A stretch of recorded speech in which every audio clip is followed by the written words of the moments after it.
Mike Khader, Council President, Yonkers Council President. Mr. Khader, thank you again for taking the time and for making yourself always available, not to speak with me, but to speak with the people of Yonkers. Well, thank you, Ben, for always reaching out. I know that we tried scheduling this, but just with the holiday schedule coming in, and we made it happen. Thanks again for coming. Now, Council President, today I am going to start my interview a little differently. Uh-oh. I'm going to start by the end, by what happened last here. And to me, to the people of Yonkers, what happened here last was the council meeting. I was here. I saw the meeting. I saw some votings going on. And there was something that it's intrigued, not just to me, but also to the people of Yonkers. We got an impression that even though there was a vote that day, things were predetermined much longer before that day. Is this a fair assessment or not? I would think that's a fair and accurate assessment. Ben, what you and the leaders need to know, every 2 years, the City Council meets for reorg, and in fact, all legislative bodies, from the county, the state, and even on the federal level. So it's called a reorganizational meeting. And in these reorganization meetings, the big thing are leadership positions and committee positions. I'm in a fortunate position as the council president by charter. I sit on every committee, and my opinion is sought from everyone on particularly key legislative issues. And I remember the morning of that, we tried making this work. It's important that we make it work. You got to remember something. The city council is of 7 people, myself citywide. Then you have 7 adults that are elected in particular districts. So even when you disagree, it's important that we look forward and you try to make things happen for the benefit of the city. So after talking, it was apparent to me that a unanimous consent was not attainable, and it appeared that there were agreements well in the past that were made. Once that was done, that's where my comments about, despite efforts, to meet and work it out. But that being said, the reorganizational meeting is a political meeting. And that's why most people don't understand it. It's important where, I went to the entire council and leadership. Let's move forward and work together for the benefit of Yonkers. Good. But, this meeting, the subject of this meeting is really not procedures, that every 2 years we do this or every year we do that. It's about transparency. Transparency. Correct. Okay? And it shows to the city that on certain things are not very transparent. Because those 6 people that sit on the body of the council, they represent the people. Correct. And deals should not be made among them without the knowledge of the other councils. In a sense, let me explain this differently. We have a majority, a Democrat majority. On that meeting, it was clear that decisions were pre-made long before that Thursday, if I'm not mistaken. I would agree. Based on my conversations, and it's important that our conversations, between a caucus remain that way. That's what adds value. It appears agreements were made well in the past, even before me trying to reach out, and agreements were made. The majority of the elected Democrats, spoke their mind, and you could clearly see something was in the mix. If there was an agreement or a deal, I'm not privy to it. I was never invited to any of these deals. You mean it was your party and you were not invited? It's our party. You know what? You know who I answer to, Ben? The people that put me here. I answer to the residents. Everyone here should answer to the residents. Every single one of them were put here by the people. And that's something that I'm grateful for. I remain humbled by that privilege that's been given to me, and I never forget that. I answer to the people of Yonkers, not the political establishment, not the insiders. Specify that, Mr. Khader. What I'm getting from you, if there is different interests here, you're saying that you answer to the people of Yonkers, not to the insiders. Who do the insiders answer to? Who do the insiders answer to? I don't understand. You answer to the people. Correct. Who do the insiders answer to? The people in power, the decision makers. You know, unfortunately, I don't know who they answer to because I'm not an insider, so I can't tell you. You know, I am an outsider, and that's a badge I wear with honor. I ran a campaign being an outsider. I remain an outsider, but I make a commitment to also be responsive to the residents and also making sure that city government continues to function. We're very fortunate that we have a responsive city government that functions. I always compare, we don't want to be any neighboring towns where there's infighting, and when there's infighting, then that affects the residents and their quality of life suffers. That's a commitment I make to make sure that residents don't feel the effects of any infighting. And as the council president and the leader of the city council, I run we're in the chambers, we have to make sure that government remains committed to answering and being responsive to people. Sometimes it doesn't work out that way. Council President, if we have 6 people out there that might answer to a different body, that is a conflict. Then, because you will never be able to accomplish anything, or not much, if they all vote against you, or if your votes don't align. Well, you know, that is possible. Like in our first legislative term, we passed some legislation, and then it's, there's always that saying, what you introduce as a local law, a resolution, or ordinance doesn't come out. That's where compromise comes out. And what I do sometimes is, do you support this? Yes, no, okay, how can we make it work? What language you want in there? That's where we try to work, particularly with, my elected colleagues, and then even across the aisle. Sometimes I recognize, just reading between tea leaves, no matter what you do, you're not going to gain support. Or sometimes with my colleagues where, listen, if you change some language, you add this or you take that, that's where compromise works. Now, let me just, before we move into a different subject, I want to go back to that Thursday. Okay. We voted Democrat. We have a majority Democrat. Correct. We have key positions in the council body, budget, real estate. Why doesn't the Democrat line hold all those key positions? Ben, that's a very frank, valid point.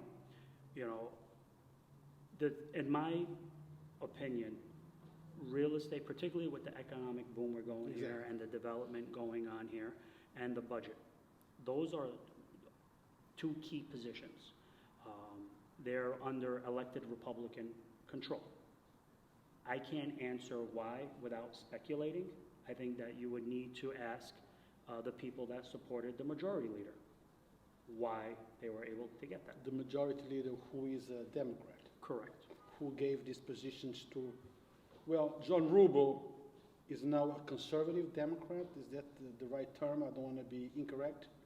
He switched over in September. I think part of before we started our full session, he switched. You was the council president. How many votes, according to Democratic line, in the real estate field has he voted in favor of? I don't have, Ben, I don't have exact voting records on that. But, your questions are fair, and I think that they should be directed to the particular council member. The voters, whenever we vote, they're public. We're Facebook Live, we're on that.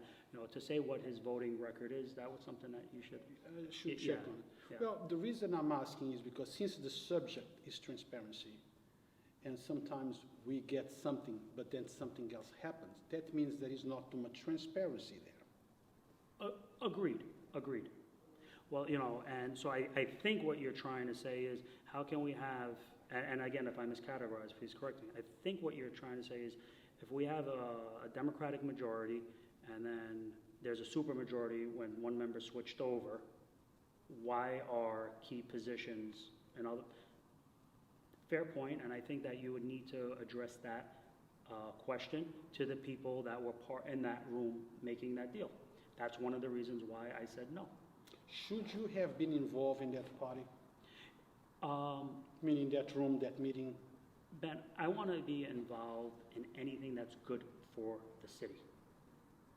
I want to be involved in all good legislation or anything that sets up policy. You know what good governance is picking the least restrictive way.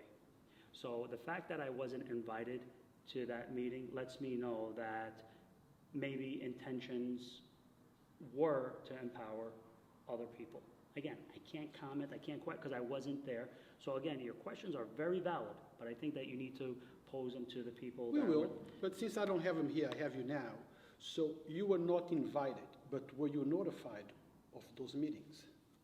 No, what originally happened at my request, there was rumors. There was rumors, and I believe even your page and different blogs, post everything. And what I become to understand and learn is don't become reactionary, because if we become responsive to rumors and innuendo, you'll drive yourself nuts. So probably sometime in November, I sent a request to the entire caucus. Yeah, and to be clear, when I say caucus, my Democratic colleagues and the party leader, the Democratic Party chair. I said, hey, I think it's Who back then was Mr. Sabatino, is that no, right? no. The Democratic Party leader is Tommy Meyer. I'm sorry, okay. Yeah. Majority leader at the time, Michael Sabatino, wasn't involved in that because this vote, he would not have been here. Take part. So just to be clear, it was me, Councilwoman Shanae Williams, Corazon Pineda-Isaac, and Tasha Diaz, and John Rubo, and the party leader. That meeting was set up at my request because I felt, to be quite honest, we can't govern with speculation, innuendo, and there's that common word, bochinche, gossip. So it's important that we go there, and everyone put their cards out on the table. And from that time, and I believe it was late November, there was zero follow-up, between different members. And then even well before the meeting on Thursday, I sent another message, hey, don't you think it's a good idea? Or I'm paraphrasing, we should meet again to discuss. And the response was pretty much, let's meet the morning of the meeting. So that to me was very telling that everything has been ironed. That being said, again, Predetermined? it appears that way. That being said, we still met, the caucus, and we said, how can we make this work? And there were certain understandings, key leaders, key committee positions that people were looking for, and there was no wiggle room. So I was able to assess, being in the room, understanding body language and comments that were being made, that a deal was already brokered. Okay, now let's move into something else. It was about a couple of weeks ago, we saw 2 posts of you on the internet. Only 2? Well, there were 2 that really clicked my mind. One was on the impeachment, the day that the impeachment was announced, and the other one was? Do you remember the other one, Mr. You're probably talking about graft. Yeah, is that the one?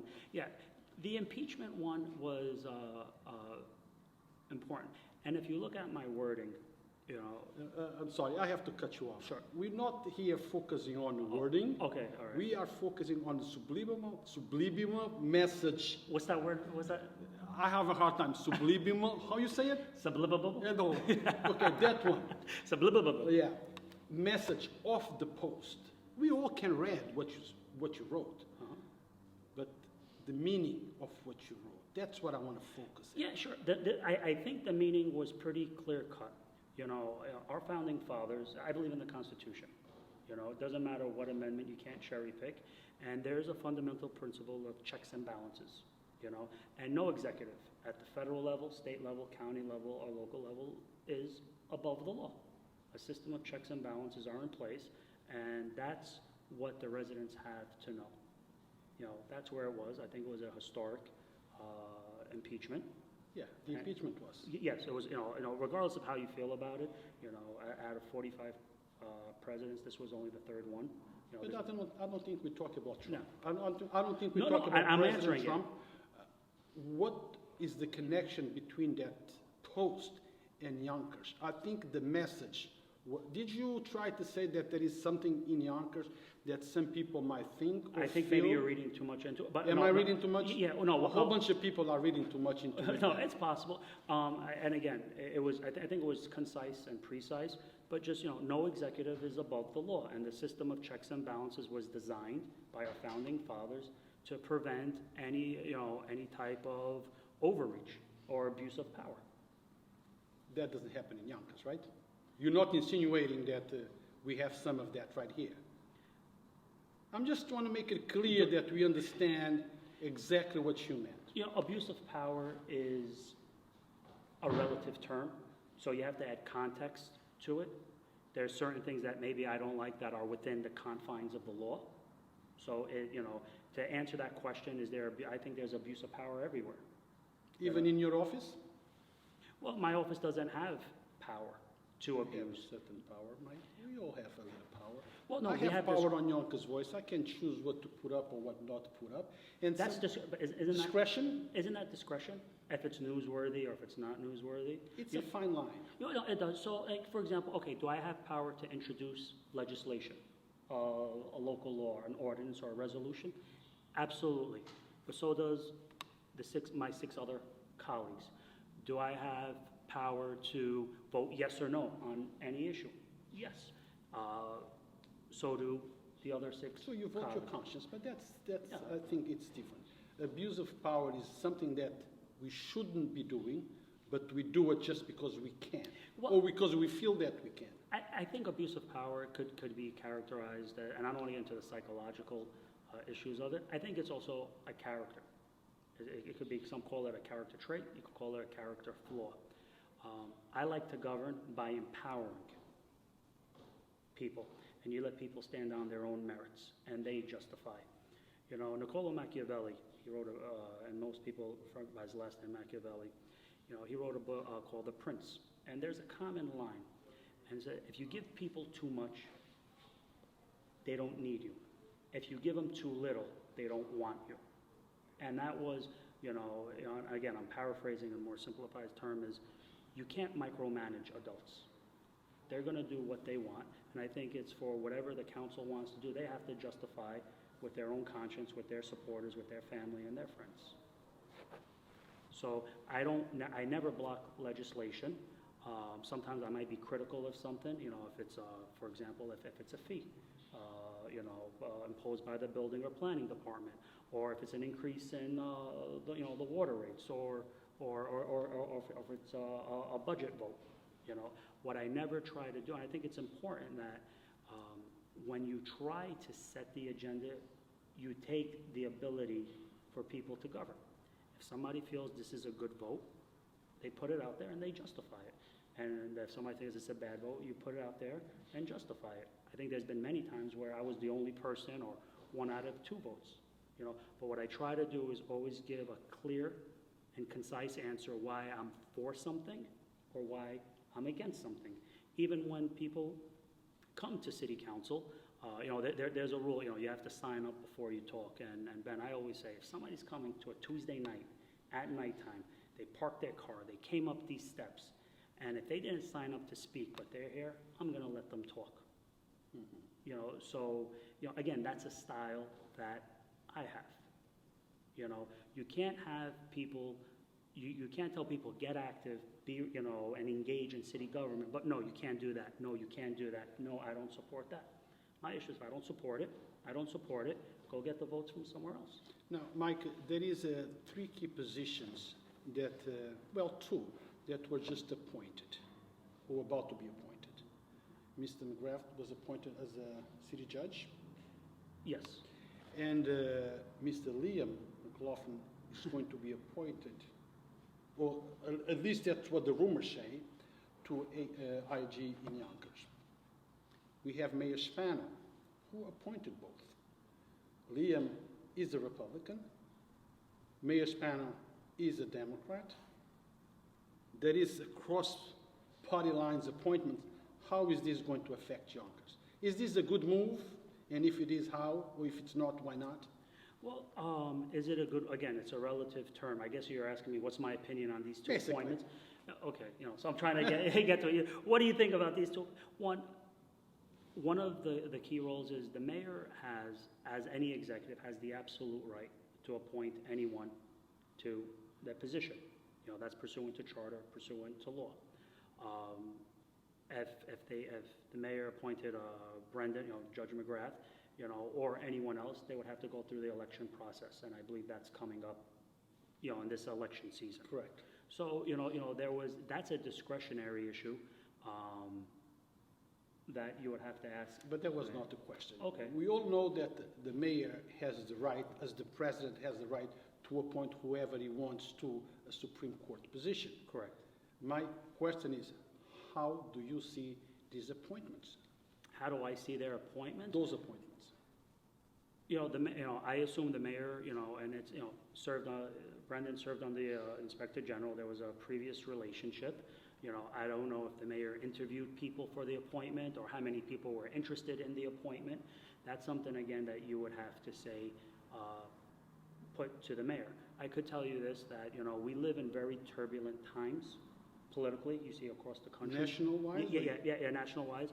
I do think that the court should be diversified to represent the citizens that they're here to serve. But again, I wasn't part of that process to see who expressed interest or who didn't express interest or stuff. So that's his absolute Now, right to do. I interviewed the mayor about a week ago, I think, and he told me, Ben, don't ask me about no fourth term here today. Mhm. Okay, so I think fourth term is out for him. Well, I thought third term was out, so I don't know. But you thought it was, but it wasn't. Okay. But the third is done. This is it for him, for the mayor's span. Going on what's being said, I haven't heard otherwise.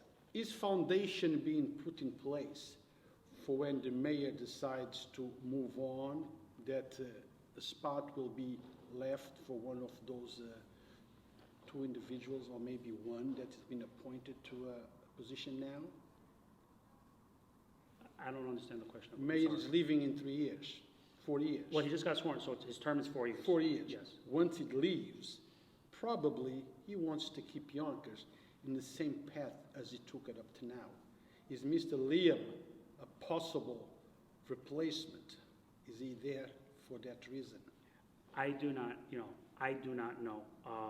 Going back to, I don't know if there's agreements or not. I'm not aware of it. But also, two things I want to say about that. It is customary for executives that would want to have a say in who their successor is. That's throughout history, and that's at all levels of government. So it wouldn't surprise me if, any executive wanted to have a say on who their successor will be. But again, Ben, unfortunately, I'm not in these meetings where I could answer your very good you need to keep question. from the outside. Yeah. But so now let me ask the key question, or the council president Sure. the question. Mr. President, council president, would you be running for mayor in 3 years? And please don't tell me you focus on the now. We all have aspirations in life. We all have things that we want to aspire. And I see that a lot of people in Yonkers are happy with what you've been doing. I appreciate it. Thank you. Thank you, everyone. Maybe those things don't go in line with what others want, but this is not about what others want. You were elected by the people. You want to answer to the people. You want to help the people of this city. Would you like or aspire to be mayor in the city of Yonkers so you can do more for the people of Yonkers? Ben, and I'm going to answer the question and give as much detail as possible. Here's what I'm focused on right now in this legislative session. I have some key legislative ideas that I want to get passed. Tell us And then, about no, I will. And then, and pretty much a year from now, we're in January of 21, I will be seeking, the party support in my re-election. for the same position. Yeah, for the same re-election Yeah. for city council president. I still have an active law practice, right here in Yonkers. I have 3 young kids. It's a balancing act. It's a difficult balancing act. Many people say, how do you do it? I make a plan, and it's the first thing to go wrong because things get overtaken. Ben, I want to govern and legislate not with ulterior motives, because I fear if I put long-term goals in, I'll change who I am. So if you ask me, what's your goal 6 months, 8 months, what's your goal in a year? I think I could answer that clearly and concisely and looking you in the eye. If I talk about 3 years, 4 years, down the road, it might change who I am now because, hold on, this might affect me 4 years down the road. And that's not what the residents of Yonkers voted. I think that they wanted somebody that's going to be responsive, and honest, and I try to do that. You know, not perfect. There's a little on-the-job training, you know, and I always make a joke. I'll make a million mistakes. I just try not to repeat the same ones over and over again. Now, you know, we spoke, and you spoke about possible or legislations that you are working on it. Correct. You want to tell us about it? Correct. Right now, every 2 weeks, we have leadership and the city council meetings, as you're well aware. So we have something right now, my staff and our legal team. I want to introduce some legislation that's consistent with Albany, you know, our state capital, and Westchester. So, you know, about, you know, once our city council elected officials leave office, about accepting appointed positions. Feel that there should be a timeout, you know, before taking appointed positions. That bars civil service, of course, because there's a theory behind civil service. I think that we should look into how citywide mailers are done and the timing before of any elections.